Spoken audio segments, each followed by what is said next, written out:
Graça e paz, amada igreja do Senhor. Abra comigo a sua Bíblia, não vou me alongar. Em Josué capítulo 24.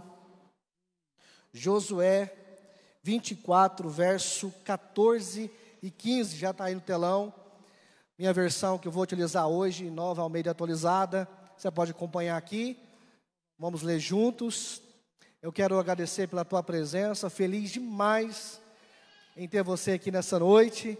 Glória a Deus, vendo as pessoas novas aqui, retornando também. Feliz em tê-los aqui. Somos a Igreja Batista Chamar, uma família do céu na terra. Que bom estarmos juntos aqui para cultuar o Senhor. Hoje, segundo domingo do domingo da família. Domingo da família. E o título da minha palavra hoje é uma decisão. Uma decisão. Você gosta de anotar, escrever, né? Uma decisão. Cumprimento você que está ao vivo conosco, para Chamar TV. Muito bom. Compartilhe esse link para mais pessoas puderem estar sendo abençoadas também com essa palavra. Obrigado, Neide. Você é uma bênção. Obrigado. Deus abençoe você e sua casa. Amém? Tempo novo está chegando. Tempo de prosperidade está chegando. Tempo de alegria está chegando. Tempo de multiplicação está chegando. Dons que foram enterrados estão aflorando nessa noite sobre a tua vida, sobre a tua casa. Você recebe isso para a tua vida? Amém? Amém? Josué, capítulo 24, verso 14, diz assim a palavra do Senhor. O título dessa referência, em algumas Bíblias, traz sobre renovação da aliança. Aliança, aquela que às vezes usamos no nosso dedo esquerdo. Daqui uns dias, né, vai ter pessoas aí com alianças, um dedo esquerdo, aleluia. Vamos casar. Cadê as solteiras que estão aí? Cadê os homens solteiros? Tem um homem solteiro aqui que quer casar? Não tem homem solteiro querendo casar? Aí, ó, por isso que as mulheres estão tudo doidas, né? Não tem homem solteiro para casar. Chega um homem bonito na igreja, como é que faz? Cadê as mulheres solteiras que querem casar? Cadê as meninas solteiras? A Ana está aqui, né? A Ana quer casar, Ana? A Ana está escondida aqui atrás da cortina, mas a Ana quer casar. Mas bacana, renovação de aliança. Agora, pois, temam o Senhor e sirvam com integridade. Repita comigo, integridade. Repita mais forte, integridade. E com fidelidade. Repita comigo, fidelidade. Joguem fora os deuses que os pais de vocês serviram do outro lado do Eufrates e do Egito e sirvam ao Senhor. Verso 15. Mas se vocês não quiserem servir ao Senhor, escolham hoje a quem vão servir. Uma decisão. Se os deuses a quem os pais de vocês serviram do outro lado do rio Eufrates, ou os deuses dos amorreus em cuja terra vocês estão morando. Olha a última frase extraordinária que Josué fala para a congregação: eu e a minha casa serviremos ao Senhor. Aqui Josué está nessa final da sua liderança, depois de tudo aquilo que aconteceu na saída do Egito, através de Moisés. Moisés morreu, Josué pegou a liderança, atravessou o rio Jordão, derrubou as muralhas de Jericó, teve uma situação complicada ali em Ai, mas Josué foi aquele homem, segundo o homem que houve liderança e entrou na terra prometida. Josué então declara e relembra esse discurso, né, dele sobre a fidelidade, sobre a integridade em servir ao Senhor. E ele fala bem claro: olha, vocês precisam decidir. Ou vocês decidam servir os deuses que os pais de vocês serviram, além do grande rio, lá no Egito, ou servir ao Senhor. E ele faz mais um alerta também: ou vocês decidem servir ao Senhor, ou os deuses dessa terra que vocês estão morando. Havia ali nesse contexto, nesse discurso de Josué, essa mensagem de deuses do passado e deuses do presente, os deuses modernos. Eu posso analisar o versículo 15, projeta novamente o versículo 15 para a gente. Está aí, a primeira parte do versículo, está aí, ó. Mas, se vocês não quiserem servir ao Senhor, Josué aqui apresenta uma possibilidade de escolha. Todos nós, todos os dias, de uma forma ou outra, nós fazemos escolhas. Quais são as escolhas que estamos fazendo nesse tempo? Quais são as decisões que eu e você precisamos tomar nesse tempo?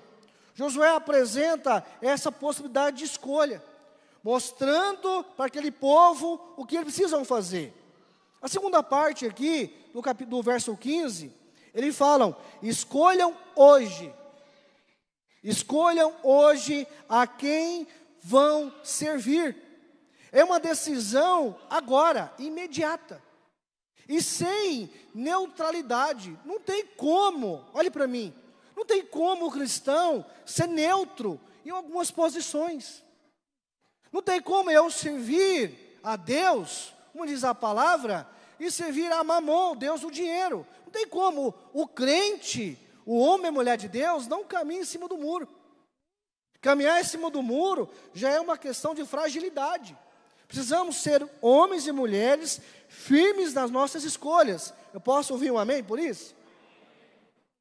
Outra parte do versículo 15 fala: se vocês vão servir, se os deuses a quem os pais de vocês serviram do outro lado do Eufrates, ou os deuses dos amorreus. Ele menciona aqui uma influência idólatra. Muitas das vezes, dentro de nós, dentro da nossa família, há uma cultura religiosa implantada. Eu já escutei de parentes meus: não, eu nasci nessa religião e eu vou morrer nessa religião. Essa é a religião da minha mãe e eu vou morrer com a religião da minha mãe. Meu avô disse isso num leito de UTI há 1 ano e meio atrás, antes de falecer. Não, eu não vou mudar de religião. Mas a graça o alcançou no último dia. E houve um pastor lá que foi orar com ele, e ele creu em Jesus, entregou a vida para Jesus no último dia de vida dele. Então eu preciso decidir, eu preciso entender que essa mentalidade, que essa influência idólatra, não é só nos dias de hoje. Aqui Josué estava lembrando de um paganismo antigo, lá de Abraão, dos antepassados, e também dos deuses modernos. Nós precisamos decidir a servir a Deus ou aos ídolos. Não tem como eu ser neutro na fé. Não tem como eu servir a Deus e continuar servindo a um sistema mundano. Israel aqui estava cercado de povos pagãos, de situações de idolatria. E hoje, querendo ou não, existem vários ídolos modernos. Por exemplo, o materialismo. A vontade extrema, a busca excessiva por material, por dinheiro. É um ídolo moderno. Nós acordamos pela manhã, e precisamos sim acordar pela manhã, trabalhar, né? Porque é dom de Deus isso, usufruir daquilo que o Senhor tem nos dado, é digno, trabalho é digno. Mas muitas vezes nós colocamos isso à frente da nossa casa, à frente da nossa família. Nós temos também o relativismo, a ideia que de tudo é permitido. Tudo é permitido, tudo pode, porque nós vivemos o tempo da graça. Essa questão do pseudo-profético nesse tempo, o pseudo-profético é aquela mensagem que sempre precisamos de vitória, sempre precisamos de conquista. Então, essa questão do relativismo, a ideia que de tudo é permitido, é um ídolo moderno. Tudo posso, tudo posso. E um dos outros ídolos modernos são os prazeres mundanos, os vícios, a imoralidade, o tempo excessivo nas redes sociais, o entretenimento. Tudo isso são ídolos modernos. A outra parte do versículo fala, e a última parte é de uma posição, é de uma decisão. Josué declara: eu e minha casa serviremos ao Senhor. Ele fala para o povo: olha, povo, vocês precisam decidir. Ou vocês servem os deuses do paganismo, lá dos seus antepassados, ou vocês servem ao Senhor, ou vocês servem esses deuses aí, os amorreus, da terra que vocês habitam. Porém, Josué declara, na última parte do versículo 15, eu e minha casa serviremos ao Senhor. Você pode declarar profeticamente: eu e minha casa serviremos ao Senhor. Vamos aplaudir o Senhor por essa certeza?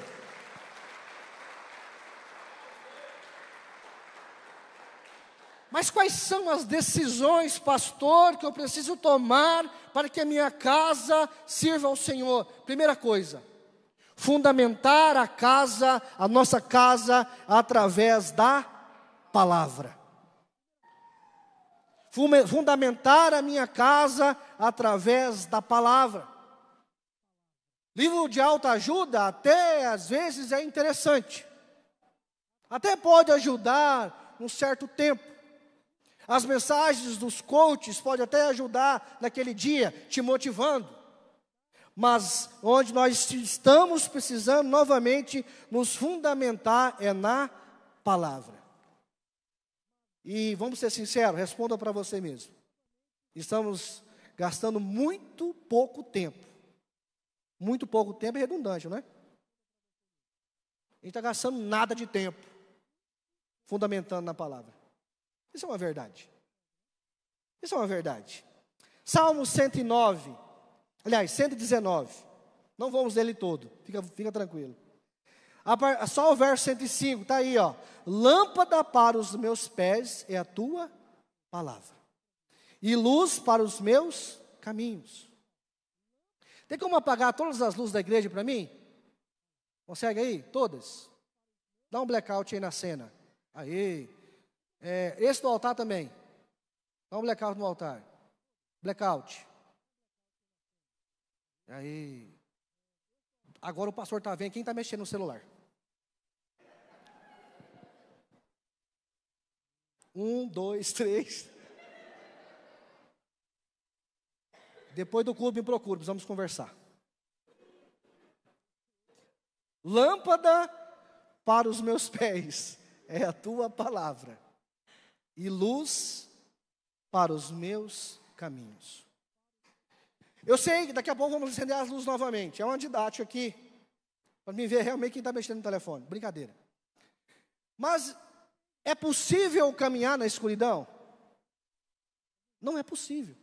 É impossível caminhar na escuridão.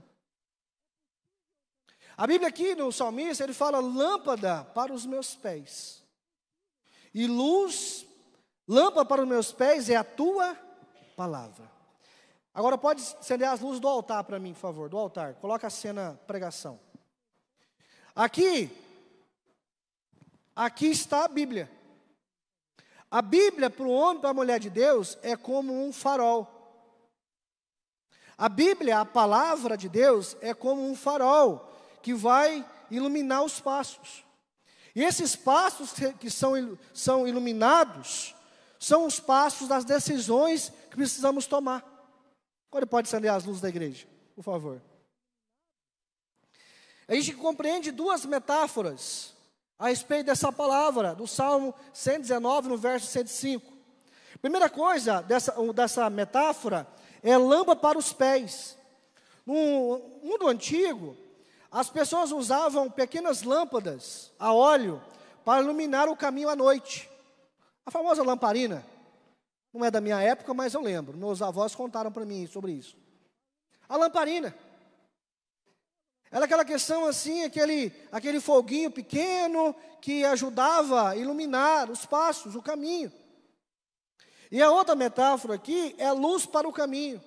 Enquanto a lâmpada ilumina cada passo que precisamos dar, cada decisão, a luz representa uma visão mais ampla para o caminho.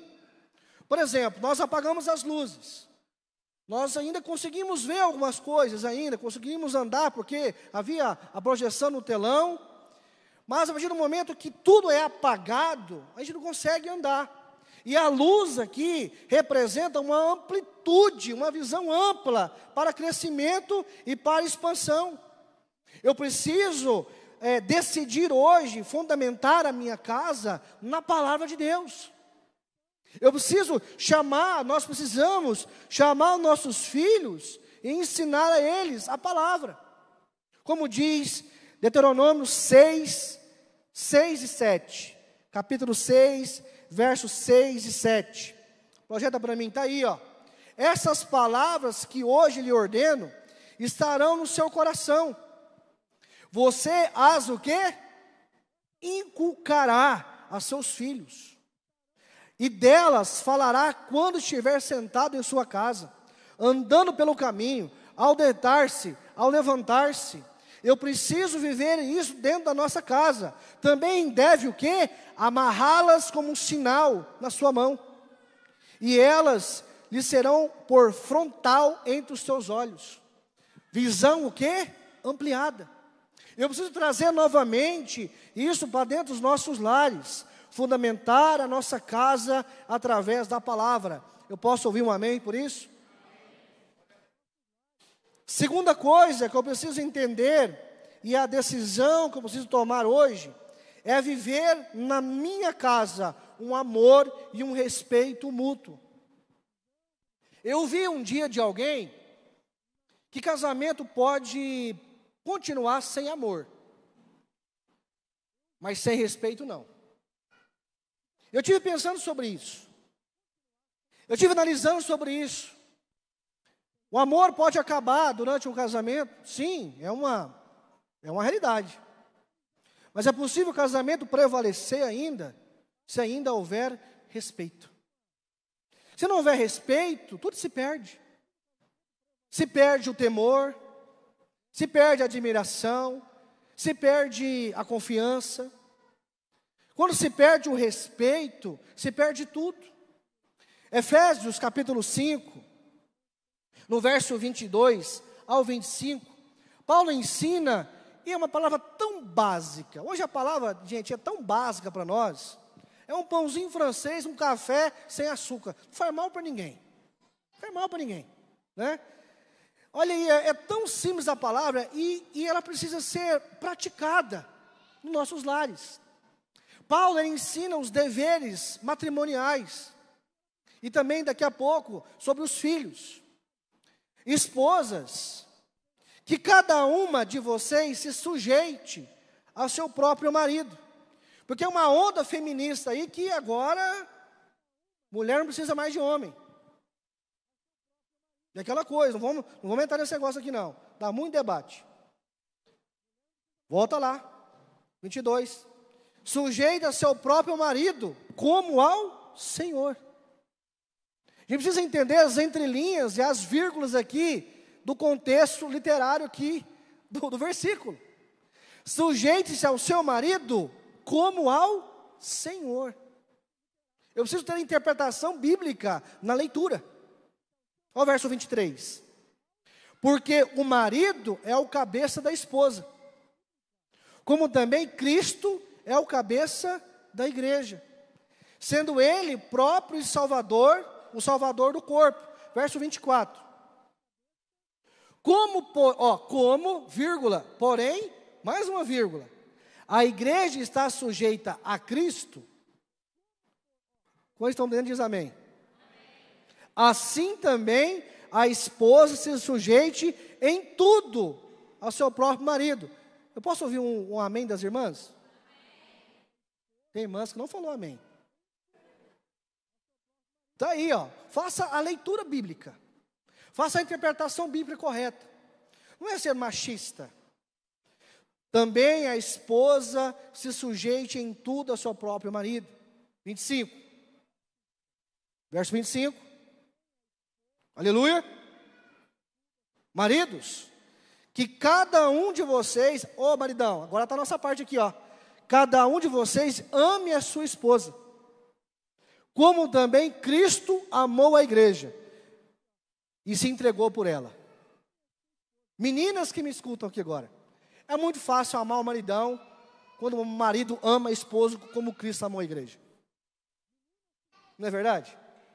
Será que nós homens estamos realmente amando as nossas esposas como Cristo amou a igreja? E de que forma Cristo amou a igreja? Se entregou por ela. Só isso. Cristo se entregou pela igreja. E por isso amou ela desse tanto. Verso 26. Para que a santificasse, tendo-a purificado por meio da lavagem de água pela palavra. Verso 27. Para apresentar-se a si mesmo como igreja gloriosa, sem mancha, sem ruga. Sem ruga leva a esposa no botox. Amém, queridos? Resolve. Não é verdade? Quantas irmãs concordam comigo sobre isso? Quem levantou a mão é que está precisando. Algumas levantaram a mão aí, ó. Maridão. Sem ruga. Brincadeira aqui, gente. É uma interpretação, uma heresia da minha parte aqui, né? Sem ruga, nem coisa semelhante. Porém, o quê? Santa. E sem defeito. Olha o papel do marido. Proteção, cuidado, respeito. 28. Assim também o marido deve amar a sua esposa como ama o próprio corpo. Quem ama a esposa, ama a si mesmo. Eu preciso viver dentro da minha casa essa decisão de amar e de respeitar um ao outro. Respeitar as individualidades, respeitar os sonhos de um do outro, viver junto um com o outro. Maridos, precisamos amar as nossas esposas como Cristo amou a igreja. Esposas, vocês precisam respeitar os seus maridos. E agora vem os filhos. Efésios 6, 1-3. Filhos, obedeçam aos seus pais. Efésios 6, 1-3. Filhos, obedeçam aos seus pais no Senhor, pois isto é justo. Honrem o seu pai e a sua mãe, que é o primeiro mandamento com promessa. Nós voltamos lá em Êxodo, os mandamentos. Para que tudo corra bem com você, e você tenha uma longa vida sobre a terra. Se perde agora o respeito de filhos com os pais. Eu falei para uma pessoa essa semana, falei assim, olha, seu filho, quem é o adulto da relação? É você ou seu filho? E às vezes a gente se depara com isso em alguns atendimentos. Pastor, mas o meu filho, pastor, mas a minha filha. Pois é, quem é o adulto da relação? Nós vamos entender sobre isso. Filhos, obedeçam aos seus pais no Senhor, pois isso é justo. Terceira e última coisa, para decidir, falei para você que essa palavra é simples, é um pãozinho francês aí com café, é viver uma vida de oração em casa. Ei, oração não é só na igreja. Oração não é só na quinta, na casa de oração, ou domingo aqui no culto, não. Como diz Paulo a Tessalonicenses, capítulo 5, verso 17, orem sem cessar. É um todo tempo, a família que ora unida, permanece unida. Eu posso ouvir um amém da igreja? Josué aqui, diante dos desafios da idolatria, da cultura religiosa, ele decidiu, eu e minha casa serviremos ao Senhor. Quais são as decisões que vamos tomar? Quais são os valores que nós estamos inserindo nos nossos filhos? O culto doméstico, a oração antes de um levantar. Levantamos e vamos direto para onde? Para o celular. Olhar as últimas notícias. Misericórdia. O culto doméstico, a prática do evangelho, dia a dia, fazem a diferença, transformam vidas. Lá em Gênesis capítulo 2, retrata sobre o Éden, o lugar de delícias, onde Deus colocou o homem e a mulher ali para cultivar a terra. Era um lugar de delícias, um lugar agradável, um lugar da presença de Deus. Na virada do dia, Deus vinha falar com o homem e com a mulher, era relacionamento, era intimidade, era palavra, era oração. Cadê esses valores nesse tempo? Não estamos mais praticando, incluindo a nossa casa. Muitos não fazem uma refeição juntos dentro de casa. Não oramos mais gratos ao Senhor. Vivemos essa influência de uma cultura do imediatismo. Tudo tem que ser rápido. Comemos rápido demais. Não é verdade? Eu como rápido demais, não sei porquê. A gente faz tudo rápido e a gente quer vencer o tempo todo e esquecemos de alguns valores dentro de casa. A influência de uma cultura pagã dentro dos nossos lares. Não vou fazer essa pergunta, mas quantos de nós, em fevereiro, ligou a televisão na Globo para ver o carnaval? No meio dos crentes, pior que tem. Não, é cultura, não tem nada a ver. Vai lá para você ver. Vai, entra lá. Tem. Não nem vou perguntar. Quantos estão assistindo o Big Brother Brasil? Não levanta a mão, pelo amor de Deus. Não faz isso não, na minha presença não. Vai lá fora. Big Brother Brasil. Está em quanto? Está 25, é isso? Big Brother Brasil, 25. Nem eu também. Graças a Deus. Esquecemos que temos poder e influência sobre a nossa casa. Aquilo que está entrando dentro da nossa casa. Pastor, é o demônio. É o Satanás. Não, é o controle remoto da televisão que está ligado. Às vezes é o Wi-Fi ligado demais. Desliga um pouquinho o modem. Tira da tomada. Vem cá, agora é sem celular. Ali no Neto, lembra disso ali no Neto? Nos cultos nossos, do Teens. A gente ia fazer a pregação, eu falava assim, ó, eu só começo a pregar quando todo mundo trazer o celular, botar aqui no altar. Vamos fazer isso a partir do domingo que vem. O que vocês acham? Vamos fazer, Wagner? Era bom, não era lindo? O povo, todo mundo ansioso para acabar logo, né? Para pegar o culto, para pegar o celular. Às vezes é isso, é deixar o celular de lado, deixar as coisas de lado, desligar a televisão, envolver a família num tempo de oração, num tempo de leitura bíblica, fazer um propósito juntos. Josué aqui assumiu o compromisso diante uma cultura idólatra. Ele falou o quê? Eu e minha casa serviremos ao Senhor. E isso nós precisamos declarar sobre as nossas vidas e ter essa liderança dentro dos nossos lares. Josué assumiu esse papel dentro de casa. E vou já para a conclusão. Em quem estamos servindo? Hoje é dia de decisões. Decisões que vão nos levar a permanecer fiéis. E decisões que vão levar a nossa casa a servir ao Senhor. Eu posso ouvir um amém por isso? E eu quero relatar para vocês aqui algumas influências externas que nos têm levado para longe de Deus. Primeira coisa, a internet e a televisão. Segunda coisa, o trabalho excessivo. Inúmeras coisas aqui eu coloquei aqui, ó. Entretenimento. Precisamos também assumir os nossos compromissos. Pais que me escutam, precisamos assumir a liderança espiritual de dentro da nossa casa, do nosso lar.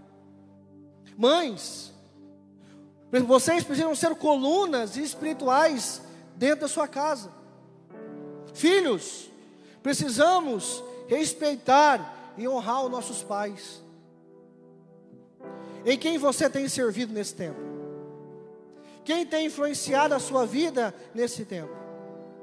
A pergunta para caminharmos para o fim e orar: você está disposto a colocar Deus no centro do seu lar? E quando eu coloco Deus no centro da nossa casa, eu preciso rever alguns conceitos de músicas que eu escuto, de livros que eu leio,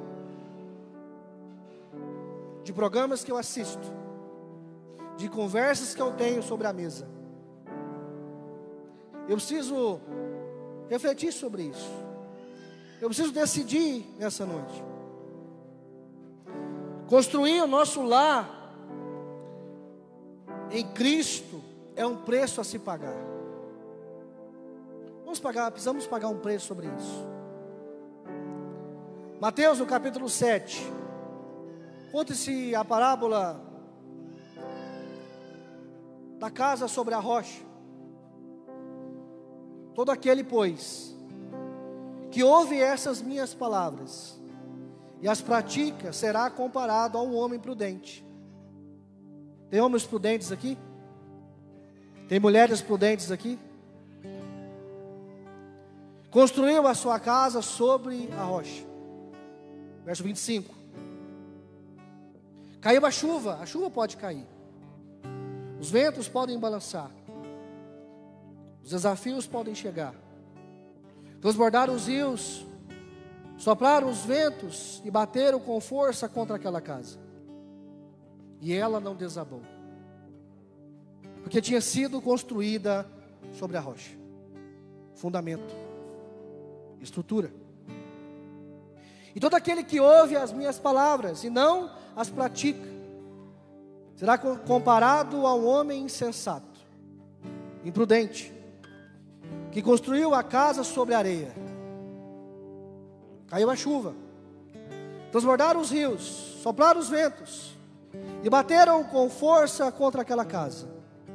E ela desabou, sendo grande a sua ruína. Quer ter sua casa sobre a rocha?